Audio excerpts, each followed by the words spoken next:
ഇസ്ലാം ഖാദിമീങ്ങളോടും സ്റ്റാഫിനോടൊക്കെ ജോലിക്കാരോടൊക്കെ പെരുമാറാൻ എങ്ങനെയാ പഠിപ്പിക്കുന്ന നോക്കി നിങ്ങൾ. എന്തൊരു വൃത്തിയുള്ള മതമാണ് നമ്മൾ. എന്നിട്ട് ഈ ദീനിന്റെ അഹലുകാരായ മുതലാളിമാര് ശമ്പളം കൊടുക്കാതെ എന്തിനാണോ ഈ ഗൾഫ് രാഷ്ട്രത്തും നാട്ടിലൊക്കെ ഷോപ്പ് കൊടുക്കുന്നത്? എത്ര പാവങ്ങളാണ് കഷ്ടപ്പെടുന്നത്. അതേസമയത്ത് ഇയാൾ പുറത്തറിയപ്പെടുന്നതോ സുന്നത്ത് ജമാഅത്തിന് ഭയങ്കര സംഭാവന നൽകുന്നവർ എന്നൊക്കെ പറഞ്ഞിട്ട് അറിയപ്പെടുക.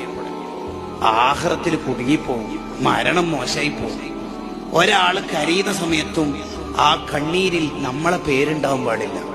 നമ്മളെ കൊണ്ട് ആരും വേദനിക്കാൻ പാടില്ല എന്നുള്ളതാണ്.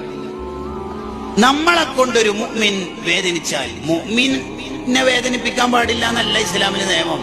മനുഷ്യന്മാരാരെയും വേദനിപ്പിക്കാൻ പാടില്ല. കാരണം അൽ മുസ്ലിമു മൻ സലിമന്നാസു മിൻ ലിസാനിഹി വയദിഹി. ഒരാൾ യഥാർത്ഥ മുസ്ലിം ആവുന്നത് അയാളെ കൊണ്ട് നാട്ടിലുള്ള ഒരാളും വേദനിക്കാൻ പാടില്ല. അത് മതമുണ്ടാവട്ടെ ഇല്ലാതാവട്ടെ, ഈശ്വരവാദിയാവട്ടെ നിരീശ്വരവാദിയാവട്ടെ, രാജ്യത്തിന് കേടുവരുന്ന ഒന്നും ഒരു മനുഷ്യൻ ചെയ്യാൻ പാടില്ല. അപ്പോഴാണ് അയാൾ യഥാർത്ഥ മുസ്ലിം ആവുക.